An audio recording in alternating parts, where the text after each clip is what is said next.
Assalamualaikum warahmatullahi wabarakatuh. Selamat malam, selamat berjumpa kembali dengan Bapak dari Gerai Tak Bernama. Dalam video yang ketujuh, khutbah Bapak di malam ini adalah tentang yang akan dikurbankan oleh Abraham. Siapakah yang akan dikurbankan oleh Abraham? Mari kita simak bersama-sama. Di dalam Wahyu 12 itu diceritakan tentang yang akan dikurbankan oleh Abraham. Wahyu 12 dijelaskan oleh Kejadian pasal 16 dan Kejadian pasal 17. Tapi sayang, di alur Kejadian pasal 16 dan 17 itu tidak berurutan. Ada satu fase di pasal 16 dan 17 yang loncat atau dipindah ke Kejadian 21 dan Kejadian 22. Sedangkan di pasal Wahyu 12 itu alurnya berurutan. Jadi ketahuan nanti bahwa di Kejadian 16 dan 17 ada pasal yang dipindah sebagian dari Kejadian 16 dipindah ke Kejadian 21 dan dari Kejadian 17 dipindah ke Kejadian 22. Nanti kita buktikan bahwa di pasal Wahyu 12 itu berurutan, tetapi nanti dijelaskannya oleh pasal 16 tidak berurutan. Kita buka Wahyu 12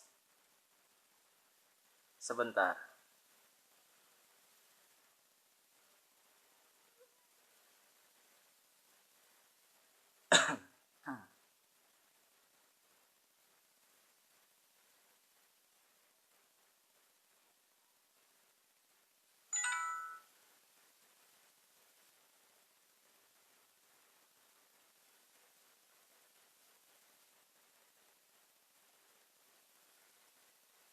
Di sini kita bisa lihat bahwa Kejadian 16 dan Kejadian 17 sudah terkena Yeremia 8 pasal 8 ayat 8.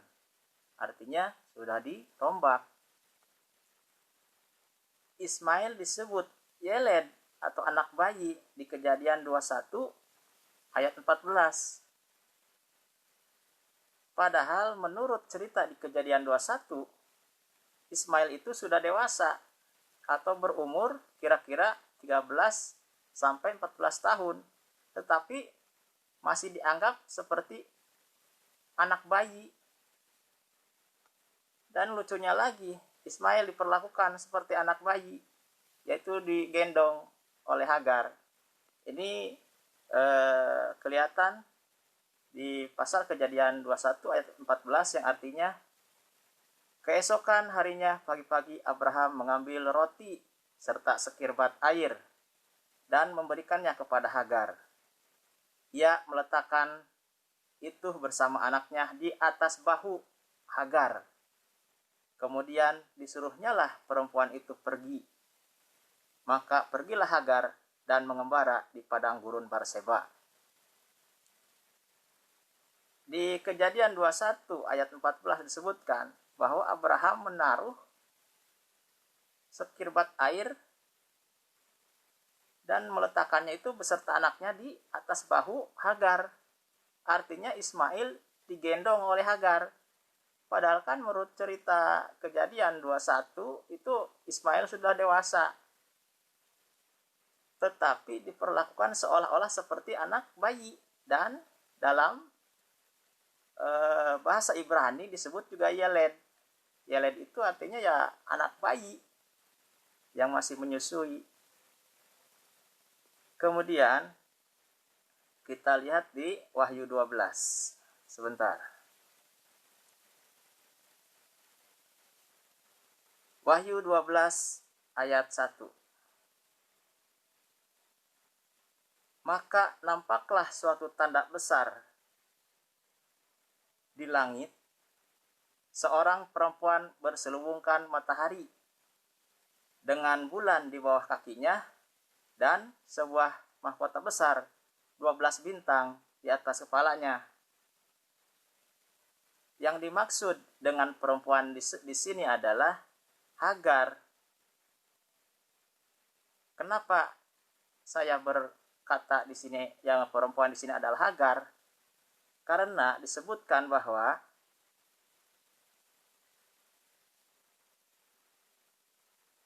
seorang perempuan berselubungkan matahari.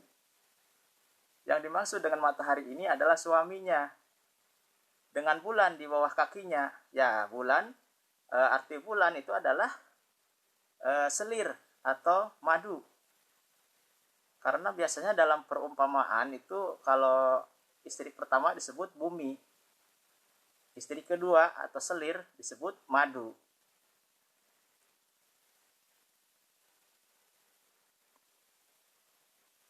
Saya beranggapan bahwa bulan adalah selir. Kita bisa lihat di kitab Kejadian 37. Ibunya Yusuf, Rahel, sudah mati di Kejadian 35 ayat 18-19 ketika melahirkan anaknya yang kedua, yaitu Ben-Oni atau Benyamin.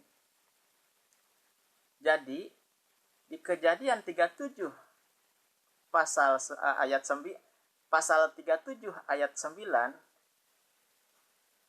yang dimaksud dengan bulan di situ adalah istri Yakub dari budaknya Rahel atau istri Yakub dari madunya Rahel, yaitu Bilha. Kitab Kejadian 37 ayat 19 artinya, lalu ia memimpikan pula mimpi yang lain yang diceritakannya kepada saudara-saudaranya. Katanya, aku bermimpi pula tampak matahari, bulan, dan 11 bintang sujud menyembah kepadaku. Nah, di sini yang dimaksud dengan matahari adalah bapaknya Yusuf, yaitu suaminya Rahel. Bulan, ini bulan bukannya ibunya Yusuf, Rahel bukan, tetapi adalah Bilha. Karena Rahel sudah meninggal di Kejadian 35.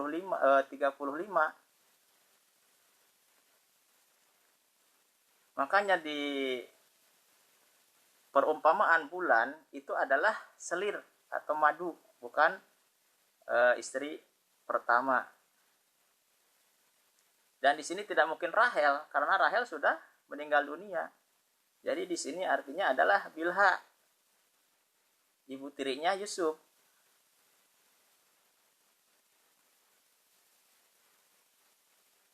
Sebelas bintang itu adalah anak-anak dari Yakub dan istri-istrinya. Jadi di Wahyu 12 ayat 1 yang dimaksud dengan bulan adalah Hagar. Hagar ibunya Ismail. Wahyu 12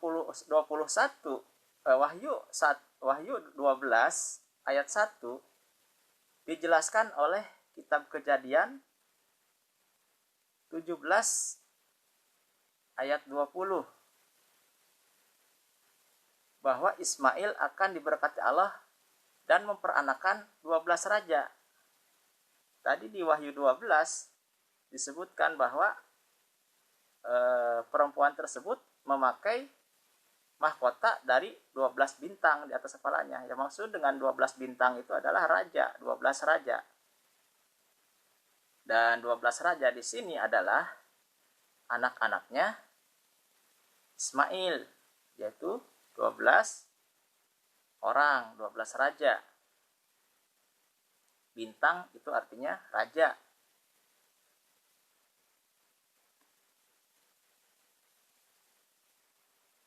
Di Kejadian 22 pasal 17, keturunan Abraham diibaratkan seperti satu, yaitu keturunan dari Ismail, yaitu seperti bintang di langit. Dan yang kedua, keturunan dari Ishak, yaitu seperti pasir di tepi laut. Keturunan Ishak atau keturunan Israel disebut pasir di tepi laut, itu disebut oleh Yesus sebagai garam dunia, yaitu orang Israel. Jadi yang dimaksud dengan bintang di langit adalah keturunan Ismail, dan pasir di tepi laut adalah keturunan Ishak. Jadi yang dimaksud tadi dengan 12 bintang adalah keturunan Ismail, bukan keturunan Ishak. Lanjut, Wahyu 12 ayat 2. Ia sedang mengandung dan dalam keluhan, dan penderitaannya hendak melahirkan, ia berteriak kesakitan. Ia sedang mengandung dan dalam keluhan, dan penderitaannya hendak melahirkan, ia berteriak kesakitan. Wahyu 12 ayat 2 ini dijelaskan oleh Kejadian 16 ayat 4, yaitu Hagar mengandung, dan Hagar ditindas oleh Sarai.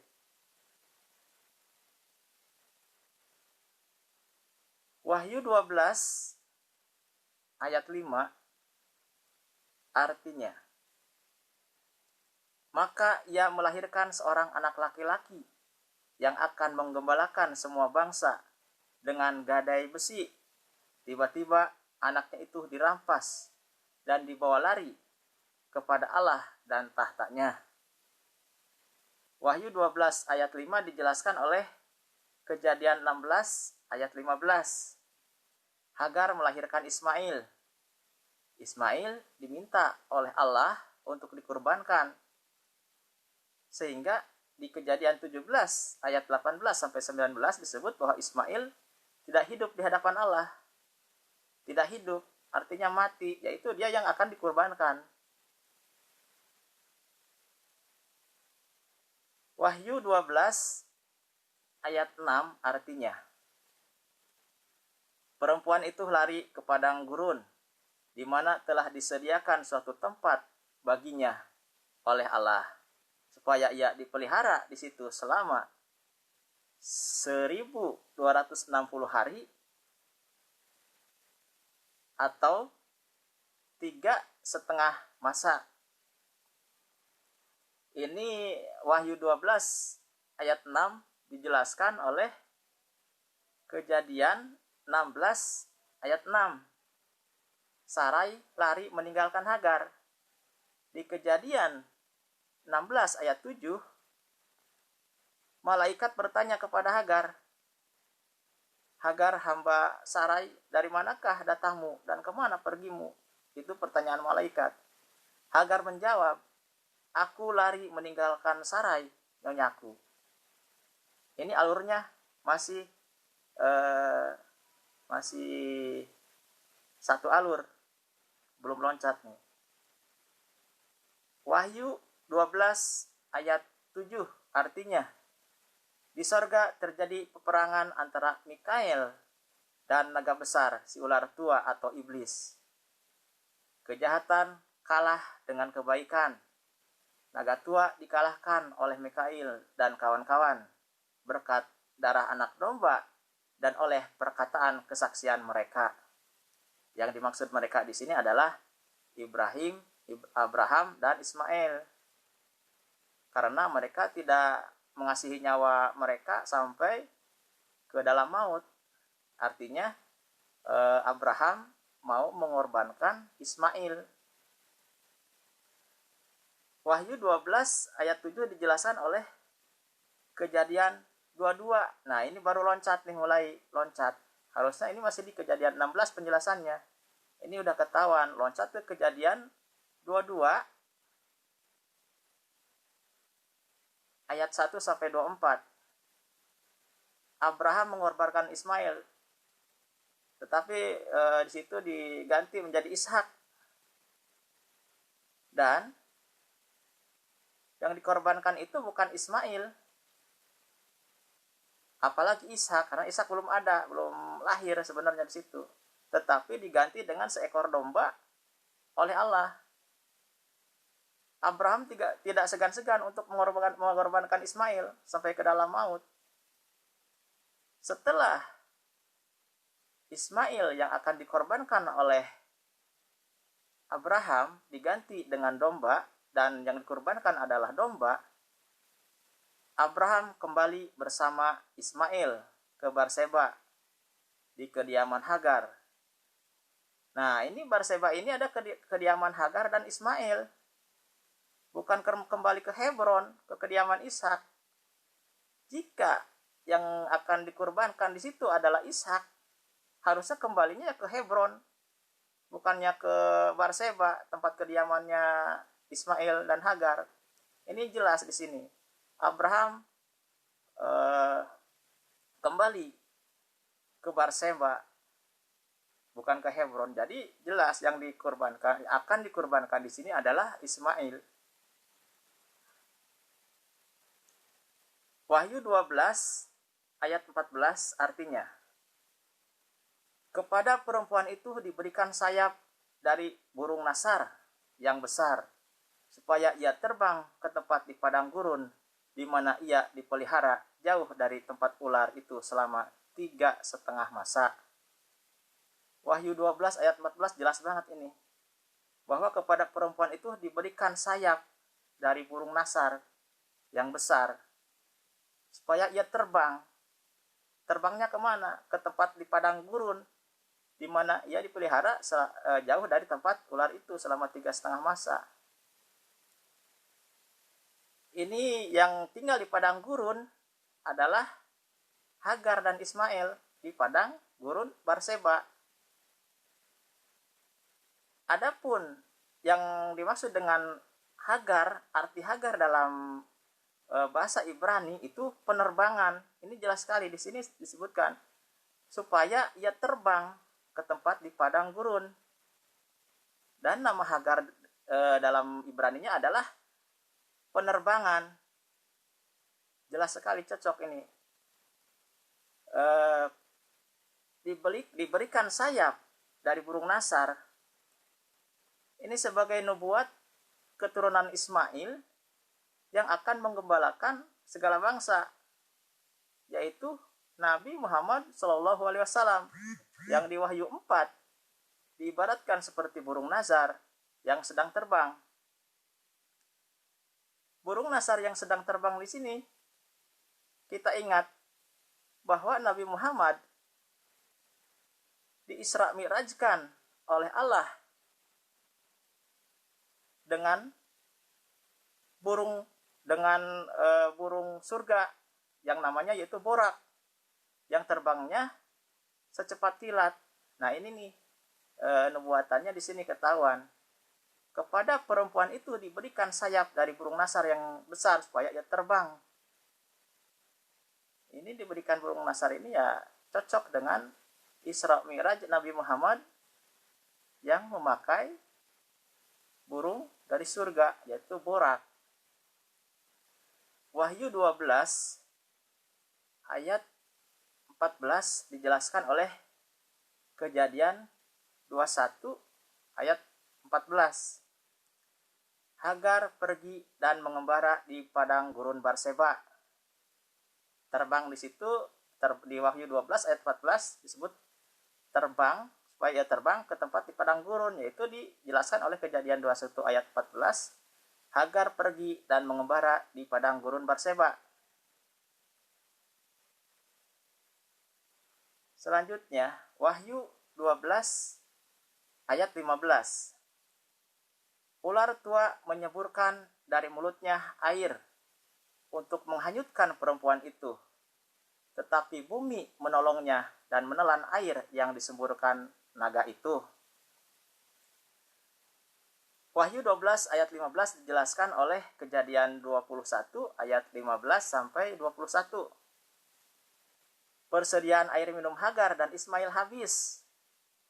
Ismail yang masih bayi diletakkan di semak, maka menangislah Ismail. Allah mendengar tangisan Ismail, diutuslah malaikatnya untuk menunjukkan sebuah sumur yang dinamakan sumur Jam-Jam untuk minum mereka. Nah, ini di Wahyu 12 ayat 15, ular tua menyeburkan dari mulutnya air untuk menghanyutkan perempuan itu. Tetapi bumi menolong dan menelan air yang disemburkan naga itu.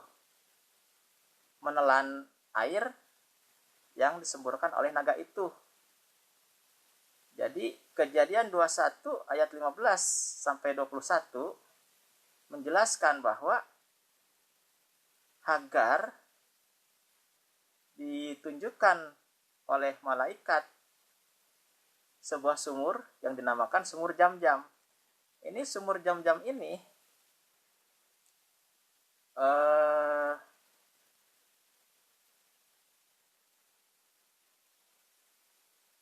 disebutkan sumur Jam-Jam karena airnya menyembur, tidak henti-henti dan tidak habis. Makanya Barseba itu artinya adalah sumur yang airnya menyembur, meluap banyak. Dan ini hanya ada di Mekah, di tempat lain nggak ada. Jadi yang dimaksud Barseba di sini adalah Mekah sebenarnya. Karena silakan dicari tempat lain. Ada nggak sumur yang seperti sumur Jam-Jam? Tidak ada. Itu Barseba artinya air yang meluap, melimpah, menyembur, tidak berhenti. Sedangkan air Jam-Jam sampai sekarang terbukti tidak pernah kosong, tidak pernah surut, dan tidak pernah habis. Terus mengeluarkan air sampai sekarang. Jadi sebenarnya arti Barseba itu harusnya di Mekah ini. Terbukti, fakta dan bukti tidak bisa dibohongi. Jadi kitab Wahyu 12 itu menceritakan tentang Hagar dan Ismail yang akan dikurbankan oleh Abraham, tetapi diganti dengan seekor domba. Bukan Ishak yang akan dikurbankan, tetapi Ismail. Di sini jelas alurnya rinci. Dari pertama Hagar mengandung, melahirkan, terus Ismail akan dikurbankan. Di Wahyu 12 terinci. Sedangkan ketahuan di Kejadian 16 dan Kejadian 17 itu ketika akan dikurbankan harusnya dijelaskan dengan Kejadian 16 dan 17, tetapi loncat ke Kejadian 21 dan ke Kejadian 22. Ini ketahuan ini. Kejadian 16 dan 17 itu ada sebagian ayat yang dipindah-pindah. Harusnya di Kejadian 21 ayat 14 itu harusnya adanya di di Kejadian 16. Karena jelas di situ dijelaskan bahwa Ismail itu masih anak bayi di Kejadian 21 ayat 14. Padahal di Kejadian 21 itu disebutkan bahwa Ismail itu sudah dewasa. Ketahuan di sini. Jadi harusnya dari Kejadian 16 itu sambungannya ke Kejadian 21 ayat 14 di mana Ismail masih bayi. Tetapi karena untuk mencocok logikan bahwa Ishaklah yang akan dikurbankan, maka ditukar-tukar, dirombak, direkayasa itu. Ketahuannya yaitu jelas di Wahyu 12 urutannya masih berurutan, tetapi pas dijelaskan dengan kitab Kejadian 16 dan 17, ketika akan dikurbankan itu Ismail, harusnya dijelaskan dengan Kejadian 16 sama 17, loncat. Jadi di Kejadian 21 dan Kejadian 22. Jadi ketahuan bahwa Yeremia 8 ayat 8 ini bekerja di Kejadian 16 dan 17. Dipindahlah sebagian ayatnya ke Kejadian 21 dan ke Kejadian 22. Buktinya lagi di kitab di Kejadian 16 dan 17 ada cerita yang menyekat atau cerita yang tidak urut. Tiba-tiba ada cerita lain di situ. Harusnya sebelum dijelaskan bahwa Ismail itu dewasa, itu harusnya diusir dulu. Ketika masih bayi itu disuruh pergi dulu, digendong oleh Hagar. Tetapi di Kejadian 21 ayat 14 jelas disebutkan bahwa Ismail yang umurnya sudah 13 tahun sampai 14 tahun digendong oleh Hagar. Itu kan lucu. Kalau umat Kristiani membaca Wahyu 12 dan mengerti bahwa itu adalah cerita tentang Ismail yang akan dikurbankan, itu nanti akan ketahuan rancunya. Kejadian Wahyu 12 itu betul alurnya, sedangkan Kejadian 16 dan 17 itu diacak-acak ke Kejadian 21 dan Kejadian 22. Jadi tidak usah susah-susah mencari siapa yang akan dikurbankan. Tidak usah mendebat dengan Al-Quran, karena Al-Quran sudah jelas bahwa Ismail yang akan dikurbankan, bukan Ishak, karena waktu itu Ishak belum lahir. Jadi kesimpulannya adalah yang akan dikurbankan oleh Abraham adalah Ismail, tetapi diganti dengan seekor domba. Jadi yang dikurbankan oleh Ibrahim adalah seekor domba. Saya cukupkan sekian. Billahi taufiq wal hidayah. Wassalamualaikum warahmatullahi wabarakatuh.